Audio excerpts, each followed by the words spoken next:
Hey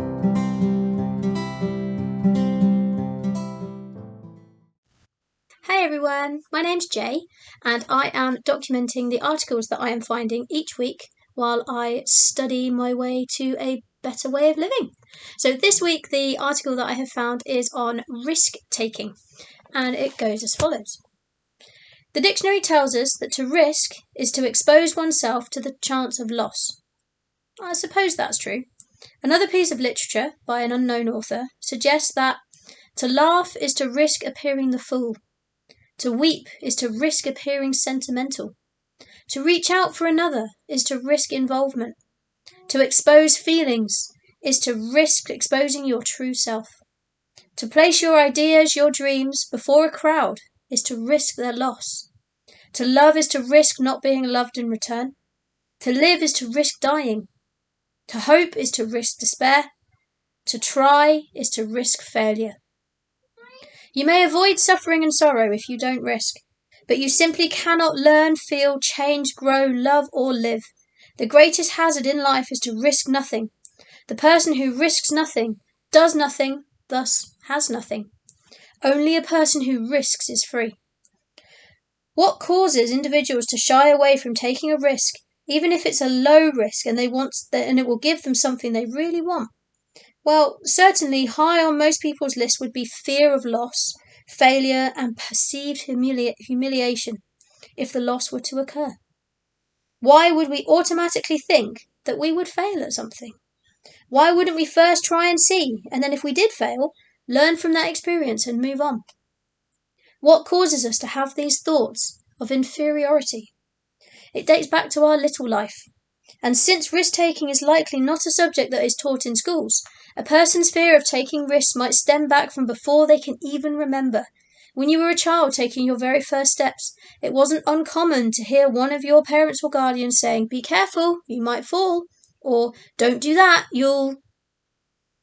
Though some of this is rhetoric, and you don't really pay much attention to it, for some, it begins the pattern of playing it safe. Think of how much better equipped we would be to face life's challenges and succeed if we had repetitively heard, "Take a chance and don't worry about falling, because you're going to fall." Probably quite often. Falling is an important part of learning. Many of the greatest lessons you'll receive in life are going to come from falling, from your failures. Failing will never make you a failure unless you quit. Unfortunately, very few people heard that when they were small. The vast majority of our populations have been mentally programmed to play it safe. A little baby is a natural-born risk-taker.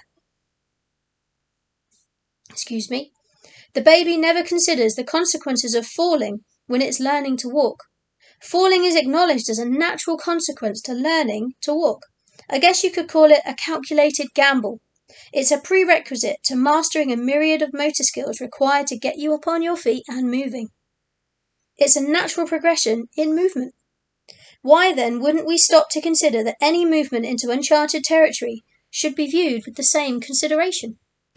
Why is it that we do not see the process of reaching our goals as having steps similar to the ones the baby must take in order to learn to walk? There will be some stumbling and falling in the learning process, but success can only be reached when we are prepared to take those steps, all of them, even the ones where we may fall down. The real win is the confidence and experience we acquire, which translates into new opportunities for growth, enjoyment, and expansion in all areas of our life. There's a 4-letter word that most parents use around their children so frequently that the children pick it up, and before too long, it's buried in the treasury of their subconscious mind. That 4-letter word is can't. This word has done more damage than a lot of other frowned upon 4-letter words put together. Can't is a word that paralyzes any constructive progress. It switches your mind into a negative frequency. It's a 4-letter word that will open your mind to a never-ending flow of logical, practical reasons which will enable you to justify why you're not able to do something you sincerely want to accomplish. The only alternative to that 4-letter word is its polar opposite, I can. I can is far more important than IQ. You don't necessarily have to be very smart to win, but you must be willing. Reaching the goal is not success. Success is moving toward the goal. Taking risk is essential when you want to reach a goal, and the purpose of goals is growth. When you challenge yourself, you bring more of yourself to the surface. If you dream of living your life in a really big way, you must accept risk-taking as a very real part of the apprenticeship that you must serve. Make a decision right now to change.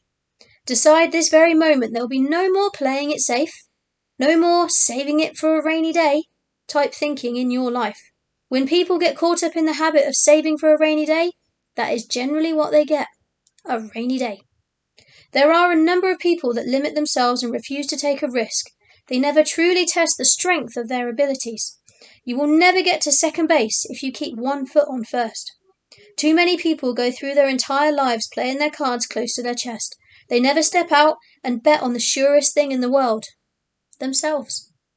If you hope to accumulate great wealth or achieve high goals, history records that the first few steps have a high degree of risk.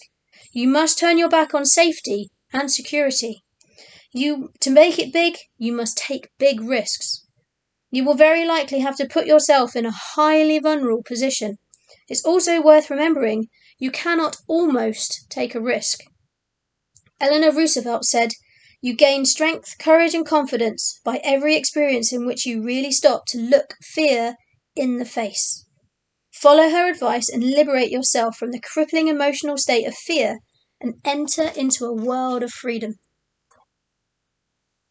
Now that really resonated with me because I've been one of those people that always just play it safe, not going to risk criticism or humiliation or anything.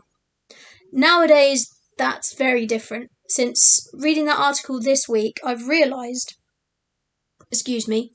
that on my journey so far, I am actually quite confident. And I don't really care what people think. That's on them. It's not on me. I live with myself 24/7. So I no longer do things don't do things just because of what somebody else might think or might say. I can't tell you what they're going to say. They probably can't tell me what they're going to say. So why should I assume? Live your life how you want to live it. Take the risk. You never know. It's probably worth it. If this resonates with you, please feel free to subscribe, like the video, drop me a comment down below, always open to constructive criticism, and reach out using any of the contact details that are in the comments box below or the description box. I hope to hear from you soon and see you later. Have a great day. Cheers. Bye.